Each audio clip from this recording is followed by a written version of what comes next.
Muy buenos días, muy buenas tardes, muy buenas noches. Les habla el pastor Carlos Betancourt de la iglesia de Brainer. Les damos la cordial bienvenida a los estudios de la Biblia, pero quisiéramos recomendarte que no te quedes simplemente con escuchar este sermón. Busca una iglesia saludable donde puedas crecer tanto tú y tu familia. Bendiciones, que tengas un buen día.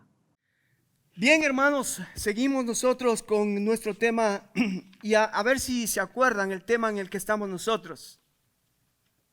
Ya hemos saltado algunos domingos, de un domingo pasado la Santa Cena, pero ya llegamos nuevamente a este domingo y este domingo yo quisiera seguir con el tema de los profetas.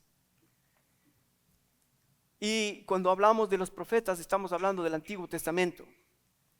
Y cuando hablamos del Antiguo Testamento, estamos hablando del plan de Dios que tenía con un pueblo llamado Israel. Y cuando hablamos del pueblo de Israel, la verdad que en el Antiguo Testamento, ¿cuántos libros tenemos en el Antiguo Testamento, hermanos?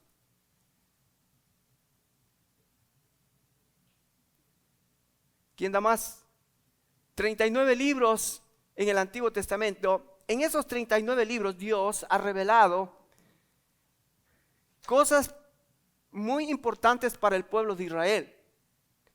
Luego, Dios ha enviado a su Hijo Jesucristo, porque fíjate, interesante, desde el Génesis hay una historia más o menos de 4,000 años, de 4,000 años desde la creación hasta que vino Jesucristo, donde Dios ha dejado una historia para que tú y yo como iglesia ahora, como dice 1 Corintios capítulo 10, ¿te acuerdas? Que las cosas que sucedieron en el pasado, ¿para qué sucedieron? Para nuestra enseñanza, para que nosotros podamos aprender de lo que Dios hizo con el pueblo de Israel. En Romanos 15:4 también Pablo nos recuerda de que Dios dejó cosas en el pasado. Por eso es importante el Antiguo Testamento, porque el Antiguo Testamento es sombra, es figura de lo que habría de venir. Es un tipo de lo que habría de venir en el Nuevo Testamento. Así que estamos en el Antiguo Testamento y estamos ahora en los profetas, y vimos que el Antiguo Testamento, ¿cuántos profetas menores tiene? ¿Recuerdan? 12 profetas menores. ¿Quién se acuerda de los que ya hemos visto nosotros en estos días? ¿Quién se acuerda de alguno? Joel, Jonás, no, Miqueas no vimos. ¿Qué otro más? Oseas y Amós. Ahora, ¿por qué era importante estos profetas? Es porque Dios amaba a Israel, y Dios en su gracia, en su misericordia y en su amor trató de llamarle la atención a Israel de los pecados que vivían en ese tiempo. Ahora, estamos ahora situados en un periodo, en una etapa de el reino se había dividido. Recuerden que hubo una etapa donde el reino estaba unido. Saúl, David, Salomón representan el Reino Unido. 120 años el pueblo estaba unido. Todas las tribus de Israel vivían en armonía, vivían juntos, vivían obedientes a Dios. ¿Y qué es lo que hizo Dios con David? Lo prosperó. ¿Qué hizo con David?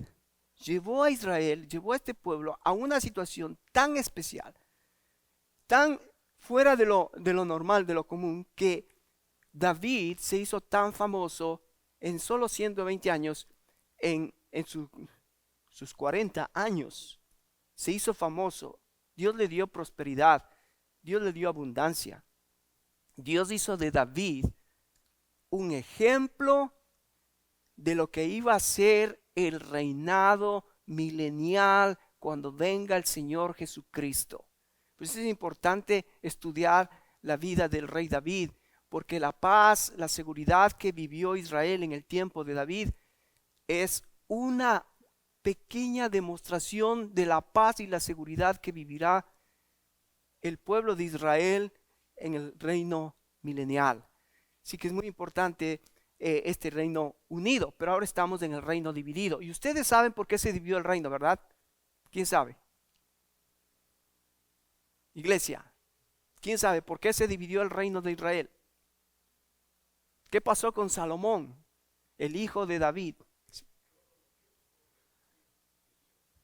Escuchó a los jóvenes en vez de escuchar a los ancianos, y en vez de darle al pueblo mayores facilidades, mejores formas de vida, lo hizo todo lo contrario. Puso más impuestos, trajo más opresión al pueblo, y entonces el pueblo se dividió. Es interesante que la vida de David no fue una vida que, ¿cómo terminó David? ¿Recuerdan? ¿Recuerdan cómo terminó David? Vamos a ir a Segunda de Reyes. Acompáñeme a Segunda de Reyes, capítulo 17.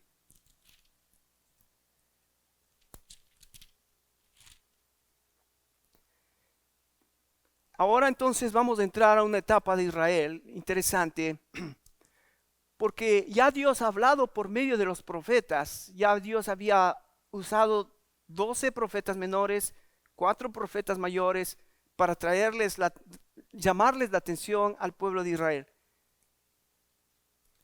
Y quiero que leamos desde el capítulo 17, desde el versículo 6. ¿Estás conmigo, hermano? ¿Sabes? Esto que vamos a leer es tremendamente importante, porque lo que va a suceder aquí es lo que Dios nos va a mostrar a nosotros, porque Dios, acuérdate, Dios es celoso. Dios tiene gracia, amor y misericordia. Pero en Segunda de Crónicas, capítulo 26, leímos una frase muy impresionante que a mí me cautiva. ¿Te acuerdas lo que dice? No, Segunda de Crónicas 36 dice, y Dios dijo, hasta aquí, basta, no más. Si quieres ver ese texto en Segunda de Crónicas, en el capítulo 36, versículo 16 dice, no hubo ya remedio, no hubo ya remedio. Ahora, eso no quiere decir que Dios dejó de ser misericordioso, lleno de amor, lleno de gracia.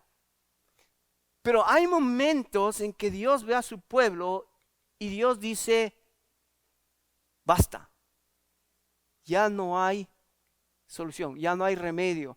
Entonces, ¿qué es lo que hace Dios? Qué lindo, esto es importante que entendamos nosotros como iglesia. Mira, Dios en sus planes, en sus propósitos, Él te invita a ser parte de su historia. Nos invita a ser parte de su historia. Pero cuando tú no quieres ser parte de la historia de Dios, ¿qué hace Dios? Te pone a un lado. Nos pone a un lado y dice, ok, no quieres ser parte de la historia, entonces voy a usar a otro. ¿Quién se pierde? ¿Quién sale perjudicado? ¿Dios? ¿Quién sale perjudicado? Nosotros. Y eso fue lo que pasó con Israel. Y eso es lo que pasa ahora con la iglesia. Hay gente que dice que es cristiana, pero si no está atendiendo a los requerimientos de Dios, cómo Dios quiere que vivamos ahora, Dios te está invitando a ser parte de su historia, pero te va a pasar lo que le pasó a Israel. Quedaste a un lado, quedaste relegado, quedaste en el camino. Dios va a usar otra persona que sí esté dispuesta a obedecerle. Ahora, ¿por qué entonces Dios llega a ese punto de decir, ya no hay remedio? Entonces vamos al capítulo 17, mira lo que dice Dios de Israel, hablando del pueblo de Dios. Versículo 6, dice, en el año 9 de Oseas, el rey de Asiria tomó a Samaria y llevó a Israel cautivo a Siria, y los puso en Halán, en Abor, junto al río Gozán, en las ciudades de los medos. Ahora, aquí nota algo interesante, que lo que Dios va a hacer y lo que Dios siempre ha hecho es esto. Mira, a través de la historia vas a ver pueblos que se han levantado como imperios. Por ejemplo, el imperio egipcio. ¿Sí? ¿Te acuerdas qué pasó con Israel, con los egipcios? Terminaron siendo esclavos de los egipcios. Después levantó Dios a los asirios. Era un pueblo, asimismo un imperio que se levantó. Y Dios usó a los asirios para llevar en cautiverio a las 10 tribus del norte de Israel. Después Dios levantó a los babilonios. Y Dios utilizó a los babilonios para llevarlo a Judá al exilio. Y Dios después levantó Grecia. Y después levantó Roma. Entonces Dios ha levantado imperios, pero porque Dios tiene planes con los imperios. Fíjate que hoy lo que estamos mirando en Rusia, uno pensaría, oh, que este país tan grande y lo que está sucediendo en Rusia. ¿Sabes qué? Creo yo que Dios está usando a Rusia como imperio porque Dios está cumpliendo sus propósitos. Ahora, escúchame, y es importante que tú prestes atención a las noticias. Ahora, no cualquier noticia, por favor. Trata de buscar fuentes fidedignas, fuentes confiables, fuentes que te digan la verdad. ¿Sabías tú que Ucrania es uno de los países, te voy a decir esto lo que dice la historia, es el último de los países evangélicos que ha quedado? ¿Escuchaste? El último de los países evangélicos en toda Europa. Ucrania, todavía había evangélicos, o la iglesia cristiana estaba de pie en esa parte del continente. Y uno dice, ¿y por qué si era una iglesia, si todavía ahí había cristianos? Y uno no sabe. Los planes de Dios es que Dios, si Él quiere usar a Rusia, si Él quiere usar a Estados Unidos, si Él quiere usar a China, Él lo va a usar para sus propósitos. En este caso, Dios usó a Siria. Mira lo que dice ahí el versículo 16. En el año 9 de Oseas, el rey asirio tomó a Samaria y llevó a Israel cautivo a Asiria. Ahora, la pregunta es, ¿por qué Dios permitió que se levante un imperio y ahora venga a Israel, a las 10 tribus del norte, los tome y los lleve cautivos? ¿Por qué? Bueno, entonces sigamos leyendo la historia. ¿Qué es lo que pasó con Israel? Versículo 7. Porque los hijos de Israel pecaron contra Jehová su Dios. ¿Ves? Sencillo. ¿Es difícil eso entender? ¿Por qué Dios permitió que Asiria se levante y lleve cautivo a Israel? Porque hubo un momento que dijo Dios, hasta aquí, basta, no más. Yo les envié profetas, les envié mensajeros para que se arrepintieran, y ustedes no se arrepintieron. Una y otra vez. Y eso no es lo que pasa hoy en estos días. La iglesia, la gente viene a la iglesia, escucha una y otra vez, y no hay cambios. Y entonces va a haber un momento donde Dios dice, basta, no hay remedio, basta. Ahora, si seguimos leyendo, fíjate, es interesante cómo Israel, en su forma de vida, en su forma de ser, me llama mucho la atención porque es un pueblo duro de corazón. Mira lo que, vamos a leer un poquito para que veas un poquito lo que quizás puede ilustrarnos lo que está sucediendo en nuestros días. Dice, porque los hijos de Israel pecaron contra Jehová su Dios, que los sacó de la tierra de Egipto, debajo de mano de Faraón, rey de Egipto, y temieron a dioses ajenos, y anduvieron en los estatutos de las naciones que Jehová había lanzado delante de los hijos de Israel, y en los estatutos que hicieron los reyes de Israel. Y los hijos de Israel hicieron, nota esto hermano, nota, secretamente cosas no rectas contra Jehová. Wow, cuando yo voy leyendo estas cosas que está haciendo Israel, ¿vos crees que estas cosas no son las que están sucediendo en nuestros días? Gente que está yendo contra Jehová, contra los principios de Dios, contra las normas que Dios, los estándares que Dios quiere para la iglesia. Pero no solamente que están yendo en contra, pero están haciendo cosas secretamente. Que claro, el pastor no te ve, tu esposa no te ve, tu esposo no te ve, pero ¿quién sí te ve? Y entonces no podemos engañarle a él. Porque las cosas secretas que están en tu mente, en tu corazón, esas las motivaciones que tienes, Dios las ve. Y aunque estamos aquí físicamente, pero Dios ve tu corazón realmente porque estás aquí. Entonces a Dios no podemos engañar. Y entonces Israel cometió este error, que comenzó a hacer las cosas mal, comenzó a pecar contra Jehová, comenzó a hacer cosas secretas. Fíjate en el versículo 11 dice, y quemaron allí incienso en todos los lugares altos, a la manera de las naciones que Jehová había traspuesto delante de ellos, e hicieron cosas muy malas para provocar la ira de Jehová. Qué increíble. Acuérdate, 1 Corintios 10 dice que las cosas que pasaron con Israel son un ejemplo para nosotros. O sea que nosotros podemos provocar a ira a Dios. ¿Sí o no? Podemos provocar. ¿Cómo provocamos nosotros la ira de Dios?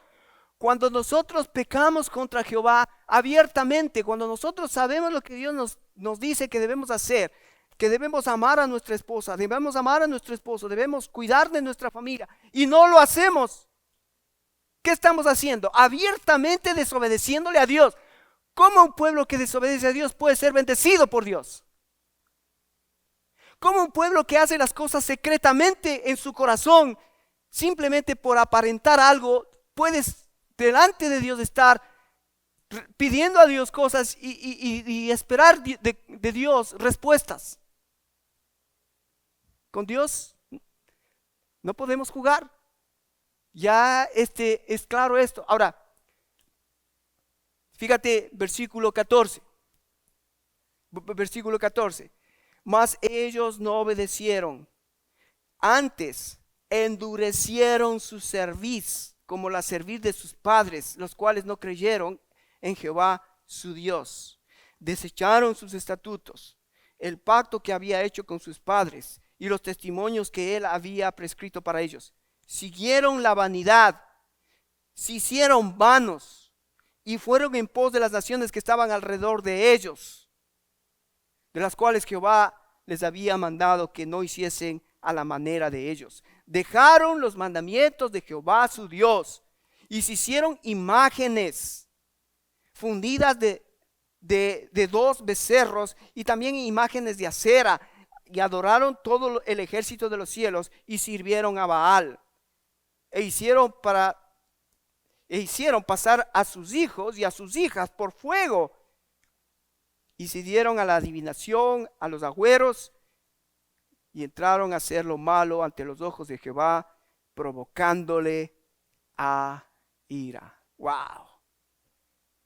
¿Por qué viene ahora la disciplina al pueblo de Israel?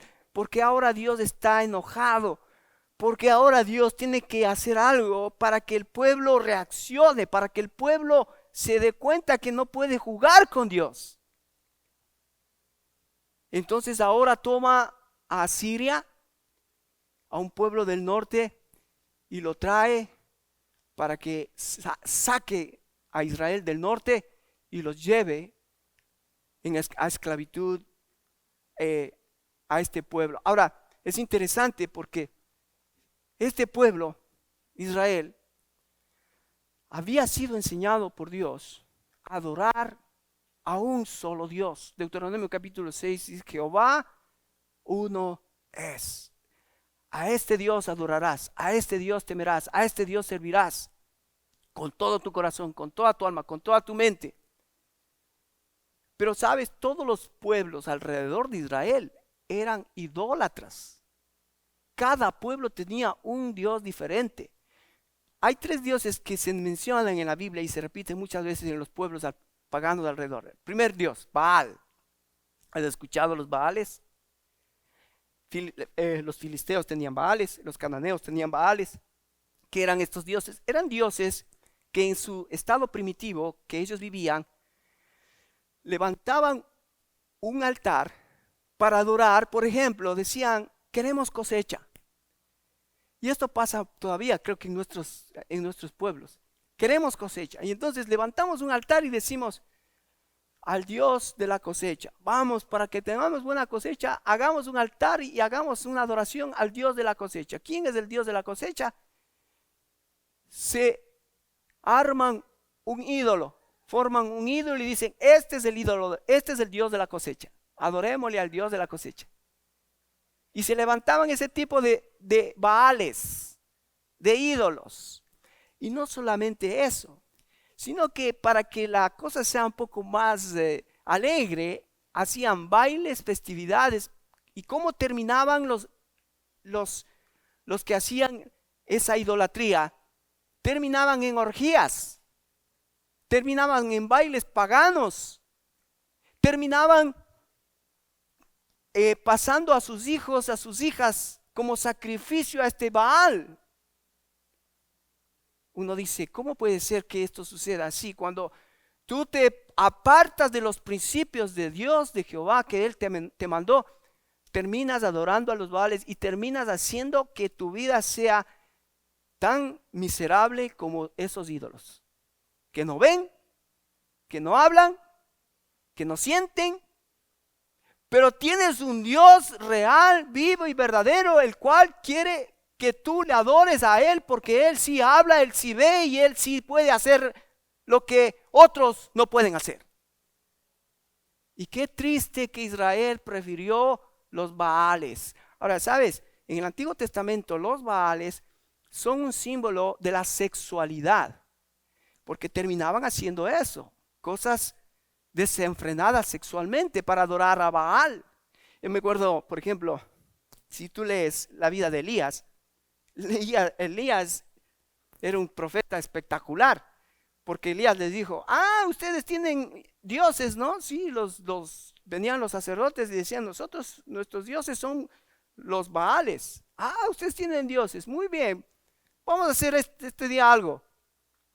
Vamos a probar quién es el verdadero Dios. Y si te acuerdas la historia, ¿cómo es, no?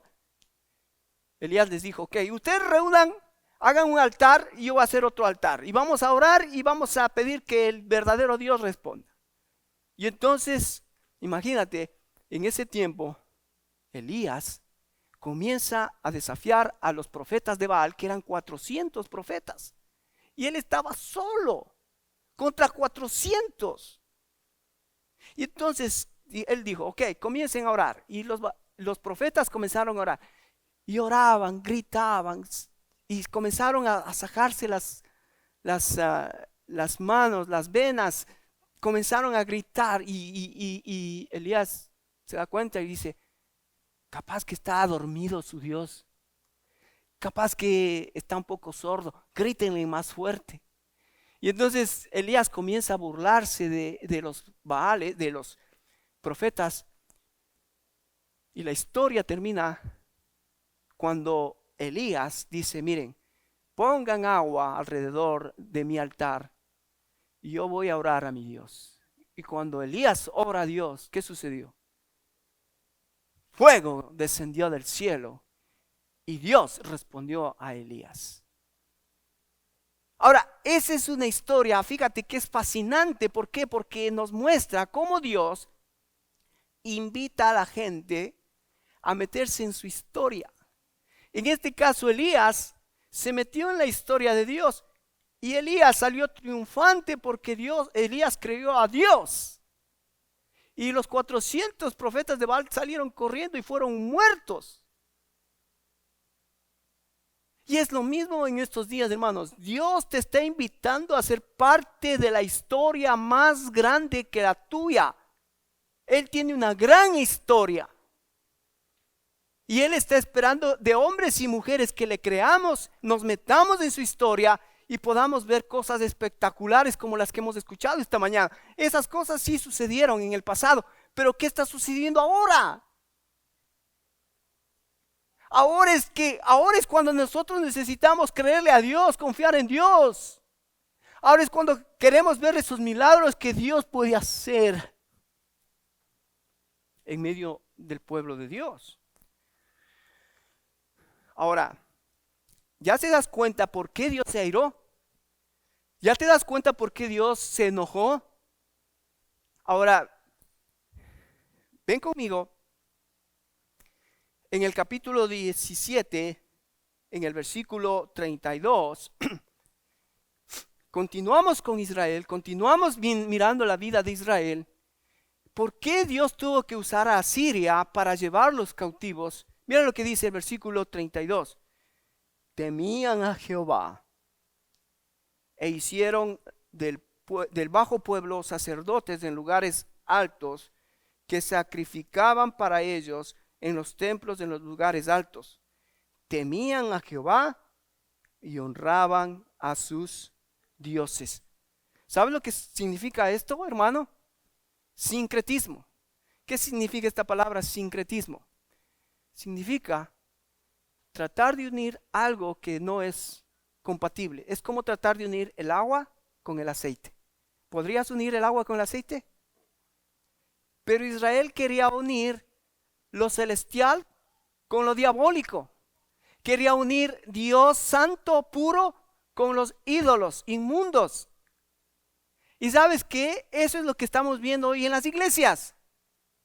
La gente quiere a Dios, viene el domingo, pero durante la semana está con sus ídolos. Entonces, ¿cómo podemos nosotros pedir a Dios que se haga presente en medio nuestro, en nuestros días, cuando la iglesia todavía no entendió la historia de Israel, que estaba haciendo enojar a Dios porque se iban tras sus ídolos y querían a Dios, pero también sus ídolos?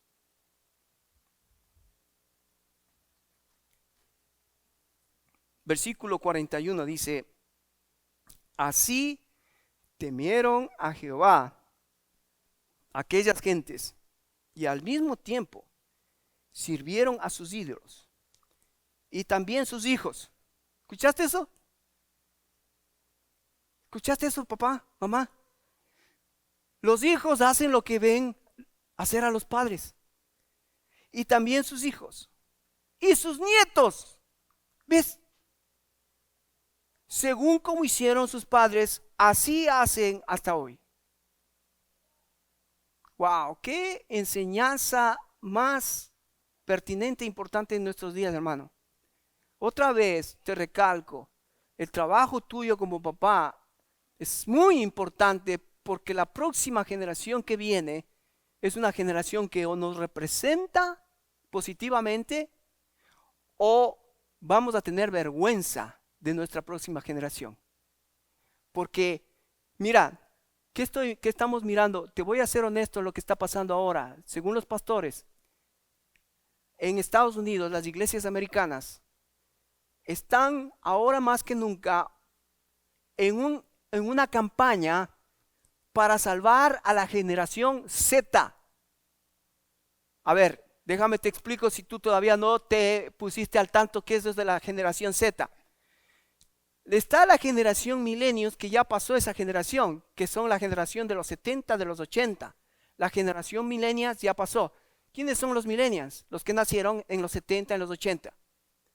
Después vinieron la generación X, que viene a partir del 2000, en el año 2000 comienza la generación X. Pero ya en estos últimos días, los que han nacido en estos años, en el año 20, 21, 22, son los Zetas. Ahora, ¿por qué es importante esto, hermano? Te voy a decir, los Zetas han nacido en una generación de una tecnología muy avanzada. Una tecnología que tú y yo no teníamos. Una tecnología que tú y yo ni entendemos hasta ahora. Pero los Z han nacido en una tecnología, escúchame bien. Lo que están preparando en nuestros días es que esta generación Z sea entrenada para no creer en ninguna de estas tonterías de Dios. Para que la iglesia, y no solo la iglesia, pero el mundo entero entienda que el Dios que los Zetas tienen es la tecnología. Porque hay una tecnología que va a venir en poco tiempo ya. Estamos hablando de 5 o 10 años, si no es más, donde la tecnología va a poder hacer todo lo que tú quieras hacer. Los Z van a ver eso. Ellos, si están enfermos, van a poder ir al médico y el médico le dice, a ver, le ponen en el ultrasonido y dice, usted tiene esta enfermedad y con esto usted se sana. Y pum, se sana. ¡Wow! Van a decir los Z, ¡wow! ¡Qué tecnología! Entonces, ¿para qué necesitas a Dios? Si hay una tecnología que te soluciona tu enfermedad, si hay una tecnología que te soluciona la economía, fíjate lo que está sucediendo en la economía. Tú no te estás dando cuenta, pero ¿hacia dónde va la economía? ¿Sí te das cuenta de hacia dónde va la economía? Unos pocos quieren gobernar el mundo. Y después el resto tiene que hacer todo lo que esa economía mundial ha reseteado para nosotros. Los grandes empresarios, estos únicos que son poderosos económicamente, quieren resetear al mundo para hacer de ellos, quieren apropiarse ellos del mundo para ellos dictar lo que hay que hacer.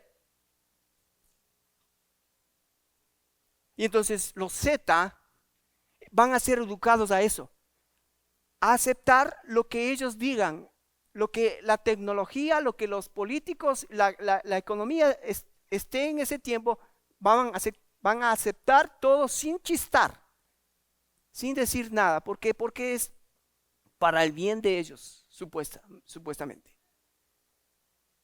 El gran reseteo tiene que ver con solo unos pocos gobernar a toda la humanidad. Entonces, lo que está sucediendo ahora, tenemos que poner mucha atención porque en las escuelas lo que va a suceder es, por eso es que, fíjate qué interesante, me gusta esto, en este país ya he escuchado que las iglesias evangélicas, escúchame bien, las iglesias evangélicas han comenzado a elaborar currículum donde los hijos de las personas que asisten a esa iglesia puedan no ir a la escuela del Estado, sino ser criados con principios cristianos, con currículos cristianos. No sé si Margarita, tú has escuchado ese tema de las escuelas haciendo currículos para el futuro. No has escuchado, pero vas a ver que las iglesias bautistas ya están en ese proyecto, tratando de crear escuelas, como Brainerd tiene una escuela. Todo lo que viene aquí a Brainerd, el currículum de la escuela es con bases y principios cristianos. Entonces, están tratando de que las iglesias, especialmente en Texas, ustedes saben que Texas es el estado más grande de los Estados Unidos, y entonces ahí es donde quieren comenzar con este cambio de conceptos de la educación, especialmente en las escuelas.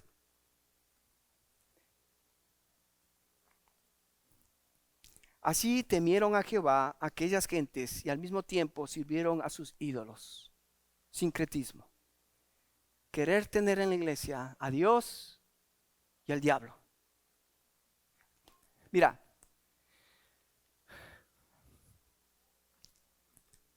cuando nosotros vivimos la iglesia como lo vivimos nosotros nos damos cuenta y podemos al ver tu vida y mi vida, darnos cuenta quién eres en realidad.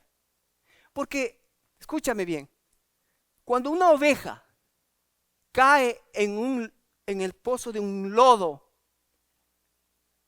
¿qué hace la oveja? ¿Se queda en el pozo? ¿Se queda en el lodo? ¿Qué hace la oveja? Grita. No sé cómo es el ruido de la oveja, pero hasta que le saquen no para de gritar. Es más, es interesante que una oveja, escúchame, una oveja que está sucia no duerme. El pastor de las ovejas, para que las ovejas duerman bien y den buena lana, ¿sabes qué hace? Antes de que les lleva a dormir a las ovejas, los limpia, los lava para que estén secas. Y una vez que están secas, ellas pueden descansar y dormir bien y dar buena lana. Pero si las ovejas están sucias y están con lodo, no pueden dormir, descansar y no van a dar buena lana. Ahora te pregunto, hermano, una oveja, esa es la naturaleza de la oveja. Se cae en el lodo y quiere salir. Pero, ¿qué pasa con un cerdo, con un chancho? se cae en el lodo. ¿Y qué hace el chancho en el lodo? Está pero en sus anchas, está ahí, no, pues aquí está mi vida y no quiere salir. Bueno, hermano, en nosotros como cristianos nos damos cuenta de esa situación en la vida de cada individuo. Como oveja te puedes caer, como oveja puedes pecar, como oveja puedes hacer un error, pero si eres oveja, no vas a querer quedarte ahí. Vas a buscar ayuda, vas a buscar salir, vas a buscar a alguien que te ayude a salir de esa situación terrible que has caído, ¿o no? Pero hay personas, Pablo y Pedro hablan de este peligro que en el futuro que la iglesia tendrá, esta gente que con apariencia de piedad, pero negará la eficacia de esa piedad, que hay que vivirla. Entonces, qué lindo que nosotros como iglesia podemos estar juntos, conocernos, mirarnos cada domingo y ver qué está pasando en nuestras vidas, porque quieras o no, hermano, tu vida y mi vida son un estímulo a seguir adelante persistiendo en las cosas del Señor. Amén. Tú estás aquí cada domingo y eso me anima a mí. Tú estás aquí cada domingo y eso me ayuda a mí a saber, wow, no estoy solo, está alguien más también tratando de seguir persistiendo en las cosas del Señor. Capítulo 18. Ok, ahora ya estamos entonces claros. ¿Qué pasó con Israel, no? Provocó a ira a Jehová. Cuidado, hermano, cuidado. Idolatría, pecados ocultos, cosas que a Dios no le agrada. Cuidado. Provocó a ira a Jehová. 18. Entonces ahora mira lo que Dios va a hacer con Israel. Versículo 9. En el cuarto año del rey Ezequías, que era el 17º de Oseas, hijo de Ela, rey de Israel, subió Salmanasar, rey de los asirios, contra Samaria, la sitió y la tomaron al cabo de 3 años. En el año 6º de Ezequías, el cual era el año 9º de Oseas, rey de Israel, y fue tomada Samaria. Salmanaser era el jefe de este pueblo, de este imperio que se había levantado, los asirios, y entonces toma a Israel cautivo. Versículo 12, por cuanto no habían atendido a la voz de Jehová su Dios, sino que habían quebrantado su pacto y todas las cosas que Moisés, siervo de Jehová, había mandado, no las habían escuchado ni puesto por obra. Ahora aquí, hermano, el punto es claro. El punto es claro. Cuando Israel comenzó a menospreciar las cosas que Dios le había dado, Dios dijo, basta, no hay remedio. No hay remedio. Te di la ley, te di líderes, te di la tierra, te di el templo. Israel fue muy bendecido de Dios. ¿Y qué hizo Israel con todo eso? Menospreció. ¿Sabes qué hizo? Lo pisoteó. Dijo, me vale. Quiero ser como los pueblos paganos. Quiero tener los ídolos que ellos tienen. Quiero que nos gobierne un rey como ellos. Wow. Por eso es importante la historia de Israel. Porque la historia de Israel puede traernos mucha luz para no enojar a Jehová. Entonces Dios toma a Israel, usa a Siria y los lleva en el año 722. Ahora, mira, del 722 al 586, ¿cuántos años han pasado? Del 582 al 586. Perdón, del 722 al 500. Vamos a suponer del 700 al 500, casi 200 años, un poquito más. Pasaron 200 años que Israel fue llevado por Asiria y solo quedó Judá, solo quedó Jerusalén, solo quedó Jerusalén. 200 años. Y en 200 años que Dios había juzgado a Israel, Jerusalén no se había arrepentido. Jerusalén seguía haciendo los mismos pecados. Fíjate en el capítulo 24 de Segunda de Reyes. Segunda de Reyes. Ya Israel había sido llevado por Asiria. Las 12 tribus del norte se habían ido cautivas. Y mira lo que dice en el capítulo 24.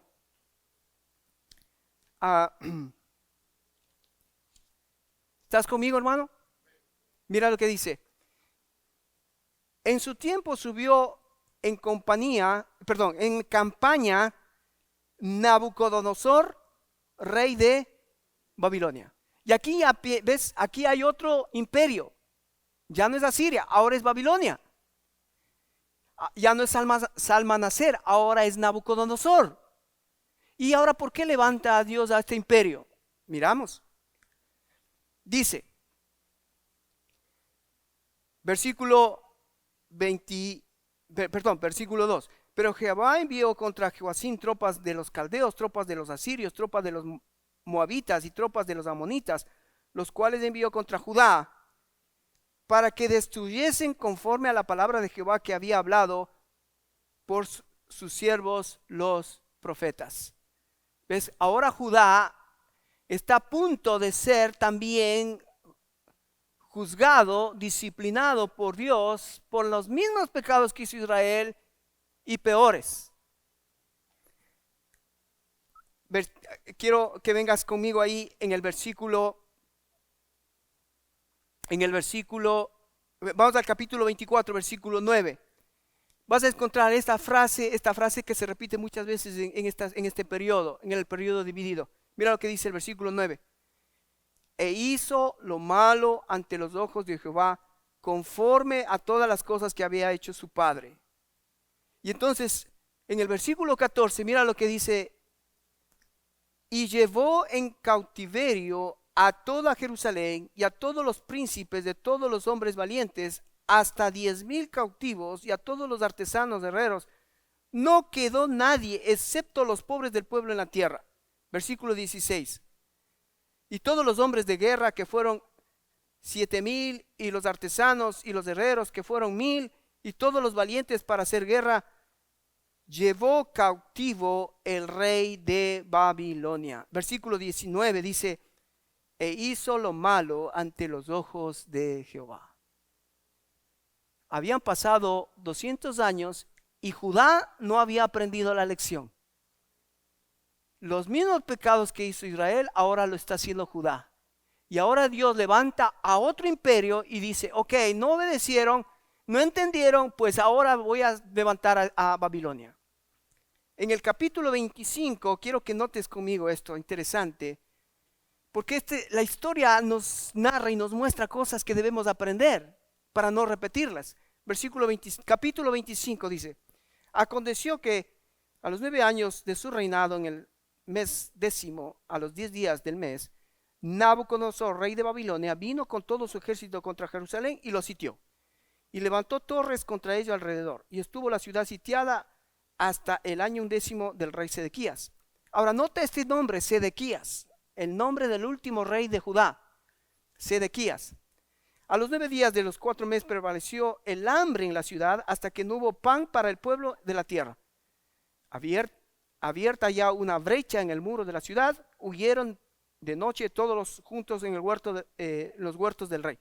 Y estando los caldeos alrededor de la ciudad, el rey se fue por el camino del Arabá. Y el ejército de los caldeos le siguió al rey, lo apresó en la llanura de Jericó, y habiendo sido dispersado todo su ejército, preso pues el rey, le trajeron al rey de Babilonia en Ribia y pronunciaron contra él sentencia.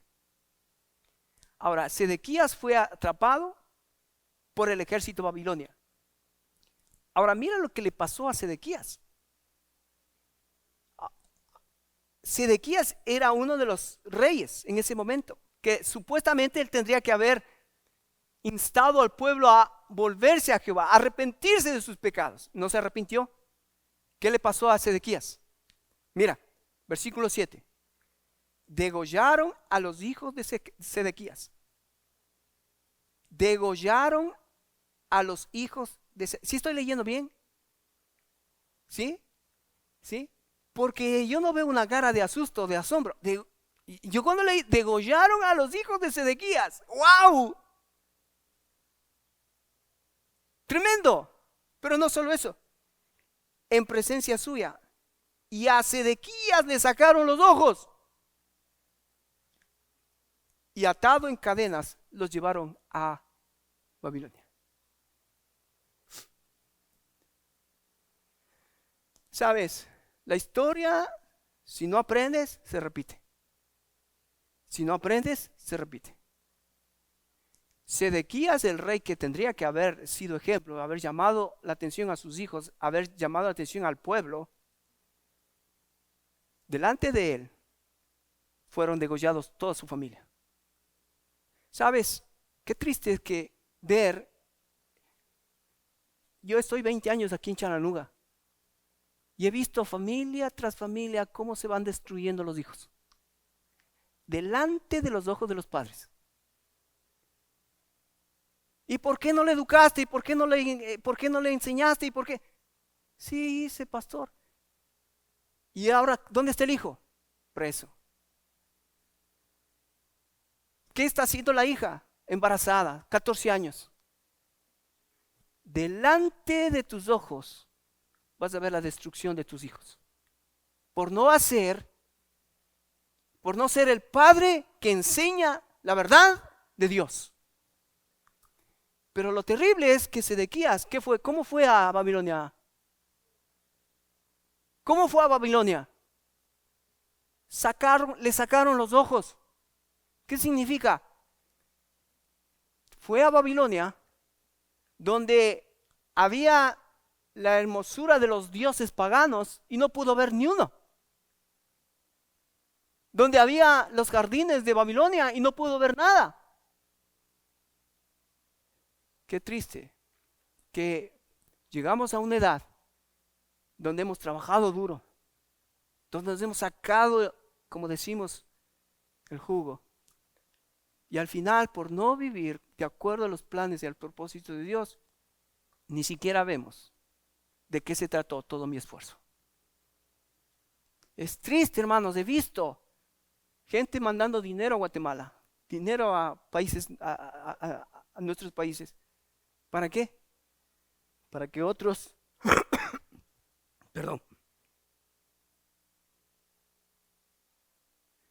disfruten. Y después nosotros decimos, ¿por qué me sacrifiqué? ¿Para qué hice tanto esfuerzo? Ni vas a poder ver todo tu sacrificio. Acuérdate, la historia, si no aprendes, se repite. Ok, vamos a terminar porque entonces ya aquí vemos Dios actuando con Israel, Dios actuando con Judá, no obedecieron, disciplina. Asiria al norte, Babilonia con los judíos, con Jerusalén al sur. Quiero que vengas conmigo Jeremías, vamos a terminar acá, Jeremías capítulo 25. Y Jeremías era uno de los profetas que estuvo allí con Israel, en el norte y en el sur, hablándoles una y otra vez, arrepiéntanse, arrepiéntanse, Dios vendrá con disciplina, Dios vendrá con juicio. Dios vendrá.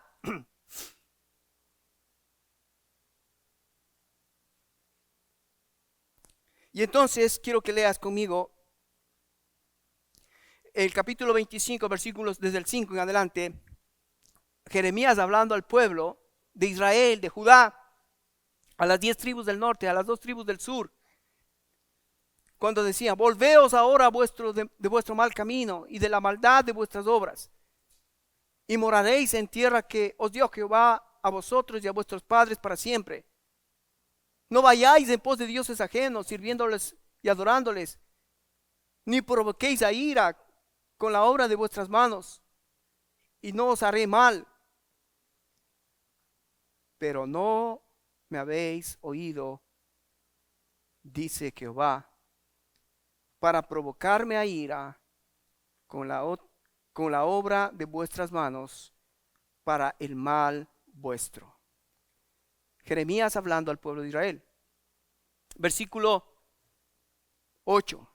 Mira lo que dice Jeremías. Por tanto, y ese es así que, esa es una conclusión, porque has desobedecido, entonces ahora Dios te va a decir lo que va a pasar, Israel. Así ha dicho Jehová de los ejércitos: por cuanto no habéis oído mis palabras, he aquí, enviaré y tomaré a todas las tribus del norte, dice Jehová, y a Nabucodonosor, rey de Babilonia, mi siervo. ¿Ves? Aún los imperios, aún las potencias son siervos de Dios. Hacen lo que Dios quiere. Mi siervo, y los traeré contra esta tierra y contra sus moradores y contra todas estas naciones de alrededor. Y los destruiré y los pondré por escarnio, por burla, por desolación perpetua. Haré que desaparezca de entre ellos voz de gozo, voz de alegría. Toda esta tierra será puesta en ruina y en espanto, y servirán estas naciones al rey de Babilonia. ¿Cuántos años, hermano? ¿Cuántos años dice? ¿Cuántos, hermanos? Hermanos, Dios tiene la historia controlada. Ni un día más, ni un día menos. 70 años disciplinados por desobedientes. 70 años. ¿Sabes? Eso quiere decir que casi 2 generaciones. Eso quiere decir que cuando Israel y Judá fueron a Babilonia y a Siria, 2 generaciones nacieron allá. En otras palabras, los que nacieron allá ya no hablaban el mismo idioma hebreo. Ya no hablaban y ya no tenían las costumbres hebreas, judías, porque se habían contaminado con esos otros dioses, esos otros pueblos. Wow, qué tremendo para nosotros entender la historia de Dios.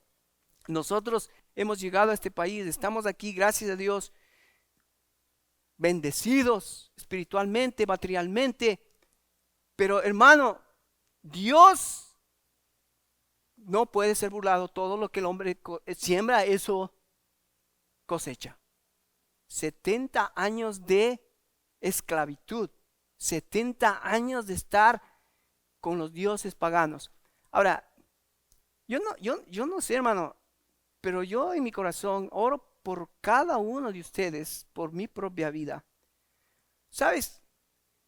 Pablo, vamos a Romanos capítulo 1, Pablo nos advierte un poquito cuando nosotros persistimos en nuestros pecados, como Israel lo hizo. Obviamente Israel sufrió. Y si tú ves la historia, aún todavía en nuestros días, por ejemplo, en la Segunda Guerra Mundial, Hitler mató miles de judíos, miles. Ahora uno dice, ¿por qué Hitler mató a tantos judíos? Acuérdate, Israel era un pueblo especial.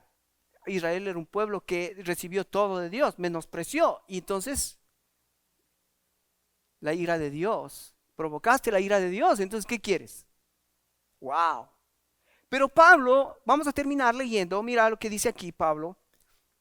En el capítulo 1, dice así, el versículo 21, dice: pues habiendo conocido a Dios, escucha bien, no le glorificaron como a Dios, ni le dieron gracias, sino que se envanecieron en sus razonamientos y su necio corazón fue entenebrecido. ¡Wow! Fíjate cómo Dios, al que quiere luz, da más luz, pero al que no quiere luz, su corazón es entenebrecido. Va a haber un momento en que ya ni vas a poder ver la luz de Dios. Versículo 22. Profesando ser sabios, se hicieron necios. Queremos este ídolo, queremos sincretismo, queremos otro rey, queremos. Se hicieron necios. Versículo 23. Cambiaron la gloria de Dios incorruptible en semejanza de imágenes de hombres corruptibles, de aves, cuadrúpedos, reptiles. Por lo cual también, escucha esto es terrible, esto debería estremecer nuestro corazón, nuestras entrañas. Pero por esto Dios los entregó a pasiones vergonzosas para que aún sus mujeres cambiaron el uso natural por el que es contra naturaleza. Dios los entregó. ¿Quieres pecado? ¿Quieres ídolos? Pues ve, es una forma de disciplina, hermano. Dejarle al hombre a su voluntad para que se entregue a esas pasiones, y cuando ya esté en el fondo se dé cuenta que eso es vanidad. ¡Wow! ¡Qué misericordia de Dios! Versículo 26. Por esto Dios los entregó a pasiones vergonzosas, pues aún sus mujeres cambiaron el uso natural por el que es contra naturaleza. Hermanos, estamos en nuestros días, en esta cultura. Otra vez vuelvo al tema de el gran reseteo, la agenda globalista. ¿Qué es lo que está haciendo el mundo? Está tratando de cambiar los valores, especialmente en la familia. Lo que está haciendo el mundo es estar tratando de decirnos, no, ya el matrimonio no es algo normal. Porque ahora el matrimonio normal ya no es hombre con mujer. Ahora el matrimonio normal puede ser hombre con hombre y mujer con mujer. Y eso los zetas van a crecer pensando que eso es verdad y es bueno. Y es la mentira de este mundo. Pero los zetas, si no aprenden de los padres, de la enseñanza de cómo Dios creó al hombre y a la mujer y cómo quiere Dios que se procree la humanidad, ahí vamos. Cambiaron la imagen del hombre y de la mujer. Versículo 28, y como ellos no aprobaron tener en cuenta a Dios, Dios los entregó a una mente reprobada para hacer cosas que no convienen. Hermanos, Dios los entregó. Ojalá que nosotros como iglesia podamos aprender de Israel a no provocar a ira a Dios. A como familia poder comenzar seriamente a cuestionar cosas que estamos viendo en el mundo. En internet, en las plataformas. Habla con tus hijos de estas cosas que van transgrediendo la ley de Dios. Ahora, como te dije al principio, hermano, Dios, la historia de Dios es una historia donde Él te está invitando a ti y a mí a meternos en su historia. ¿Estás tú dispuesto a meterte en la historia de Dios? ¿O esperar la disciplina de Dios, que puede ser Dios los entregó a una mente reprobada?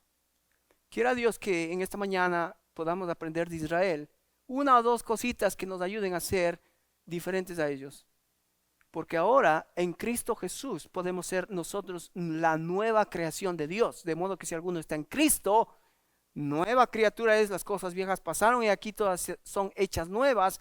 Tenemos el Espíritu Santo que mora en nosotros, y es el Espíritu Santo que provoca en nosotros el querer como el hacer su buena voluntad para cumplir los planes y los propósitos que Él tiene para nuestras vidas como familia, como iglesia, como sociedad. Amén. Así que en esta iglesia seguiremos predicando el evangelio de las buenas nuevas, lo que Cristo vino a hacer nuevo en este mundo para no volver a cometer los mismos errores, los mismos pecados que hizo Israel. Porque su iglesia es una iglesia que se está preparando, una iglesia santa, pura, sin mancha, para recibir a nuestro Señor Jesucristo. Amén.